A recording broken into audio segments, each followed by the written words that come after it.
ہندوستان میں کسی عام شخص سے پوچھئے تو اس بات سے ہی انکار کر دے گا کہ اس کے ملک میں اتنی علیحدگی پسند تحریکیں چل رہی ہیں۔ ماؤوادی زندہ باد، زندہ باد، زندہ باد، مارکسواد، لیننواد، ماؤواد زندہ باد، زندہ باد، زندہ باد۔ وہ اسے آئی ایس آئی کا پروپیگنڈا قرار دے گا کیونکہ حکومت اور مقامی میڈیا یہی راگ الاپتے ہیں۔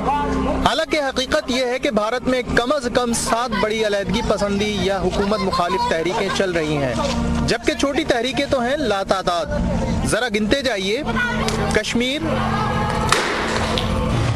اروناچل پردیش، آسام، منی پور، میزورام، ناگالینڈ، پنجاب، بنگال، گجرات، سکم، راجستھان وغیرہ وغیرہ۔ جن ریاستوں کا سنا بھی نہ ہوگا وہاں بھی علیحدگی کی تحریکیں ہیں۔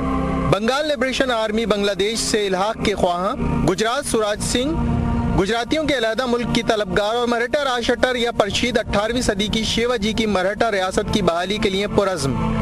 یہ تو قدرے چھوٹی تحریکیں ہیں، لیکن کشمیر کے بعد بھارت کو سب سے زیادہ مشکل کا سامنا شمالی مشرقی خطے میں ہے۔ 1826 میں یہاں سلطنت آہم تھی۔ باشندے منگول نسل سے تعلق رکھتے ہیں اور ان کی زبان بھی تبتی اور چینی کا ملغوبہ ہے۔ یہاں کبھی عظیم آسام کی تحریک چل رہی تھی جس کو ختم کرنے کے لیے خطے کو چھوٹی چھوٹی قبائلی ریاستوں میں تقسیم کر دیا گیا: بوڈا لینڈ، تریپورہ، اروناچل پردیش اور ناگالینڈ۔ لیکن اس سے بھی کام نہ چلا۔ اب ان ریاستوں میں بھی علیحدگی یا خود مختاری کی تحریکیں چل رہی ہیں۔ خطے میں 20 سال کے دوران باغیوں اور بھارتی فوج کے درمیان لڑائیوں میں 10,000 سے زیادہ افراد ہلاک ہو چکے ہیں۔ یہاں کی نکسل باڑی تحریک بہار تک پھیلی ہوئی ہے، جسے وزیر اعظم منموہن سنگھ بھی بھارتی سلامتی کے لیے ایک سنگین خطرہ قرار دے چکے ہیں۔ اب بچی خالستان کی تحریک، جسے طاقت اور مکاری سے دبا تو دیا گیا، لیکن یہ چنگاری کسی بھی وقت دوبارہ شعلہ بن سکتی ہے۔ آپ نے خصوصی رپورٹ دیکھی ہے، آئیے اب ہم گفتگو کرتے ہیں زید حامد صاحب سے۔ زید صاحب، یہ بتائیے گا کہ بھارت کے پڑوسی بھی اس سے تنگ رہتے ہیں، جبکہ ملک کے اندر بھی درجنوں حکومت مخالف تحریکیں چل رہی ہیں۔ اس صورتحال کو آپ کس طرح دیکھتے ہیں؟ دیکھیے، آپ کسی بھی ملک کی پالیسیز کو سمجھنا چاہتے ہیں تو اس سے پہلے اس کی نظریاتی اساس کو سمجھنا ضروری ہے۔ یہ صرف ایک ڈھکوسلا ہے کہ وہ ایک سیکولر ریاست ہے۔ ہندوستان جب پاکستان بن رہا تھا 2 نیشن تھیوری کی بنیاد پر، اس وقت سے ہی انہوں نے پاکستان کے وجود کو تسلیم نہیں کیا تھا۔ اکھنڈ بھارت ایک ایسی آئیڈیالوجی ہے جس کے تحت یہ برما سے لے کر کابل تک ایک اپنی حکومت بنانا چاہتے ہیں جو کئی ہزار سال پہلے اشوکا نے بنائی تھی۔ 1971 میں جب پاکستان کو ایسٹ پاکستان میں چوٹ لگی، اس وقت اندرا گاندھی نے اپنی پارلیمنٹ میں تقریر کرتے ہوئے کہا تھی کہ ہم نے 2 نیشن تھیوری کو بے آف بنگال میں غرق کر دیا ہے۔ ان کو 2 نیشن تھیوری سے پاکستان کے بننے سے سخت تکلیف پہنچی تھی۔ اور یہ بات بھی تاریخی طور پر ذہن میں رکھیے گا کہ ہندوستان کبھی بھی ایک ملک نہیں رہا ہے۔ یہاں پر ہمیشہ راجے، مہاراجے، نواب اور چھوٹی چھوٹی حکومتیں، ریاستیں ہوا کرتی تھی جو اپنے اپنے علاقوں میں اٹانومس ہوا کرتی تھیں۔ یہ صرف مسلمانوں کا دور تھا، اور اس کے بعد تھوڑی حد تک انگریزوں نے جب کسی حد تک اس کو ایک ملک کی حیثیت ملی تھی۔ اور پچھلے 2000 سال میں کبھی بھی برہمنوں کو حکومت نہیں ملی ہندوستان میں۔ اب جب پہلی دفعہ 47 کے بعد ایک برہمن رول آیا ہے، اور یہ ہر صورت میں ایک آئیڈیالوجی جو ہندوتوا ہے، یعنی ہندو ایکسٹریمسٹ، ہندو زائنسٹ آئیڈیالوجی ہے، اکھنڈ بھارت کا کانسیپٹ رکھتے ہیں، یعنی گریٹر انڈیا کا کانسیپٹ رکھتے ہیں، اور پھر وہ ایک برہمنوں کی جو کاسٹ سسٹم ہے، اپنے آپ کو وہ اتنے برتر قوم سمجھتے ہیں کہ خود ہندوستان میں 30 سے 40 کروڑ ہندو ایسے ہیں جو انٹچبلز ہیں، جن کو ہاتھ نہیں لگایا جا سکتا۔ یعنی پوری دنیا میں کوئی آئیڈیالوجی اتنی فیشسٹ، اتنی زائنسٹ، اتنی خطرناک نہیں ہو سکتی انسانیت کے لیے جتنی یہ برہمن آئیڈیالوجی ہے، جو بذات خود اپنی قوم کے لوگ، یعنی جو ہندو ہیں لیکن لوور کاسٹ کے ہیں، دلت ہیں، شودر ہیں، ان کو ہاتھ نہیں لگاتے، انسان ہی نہیں سمجھتے۔ جب یہ تصورات کسی ایک ایسی آئیڈیالوجی کے ہوں گے تو پھر اس کے اندر قدرتی امر ہے کہ وہاں بغاوتیں جنم لیں گی۔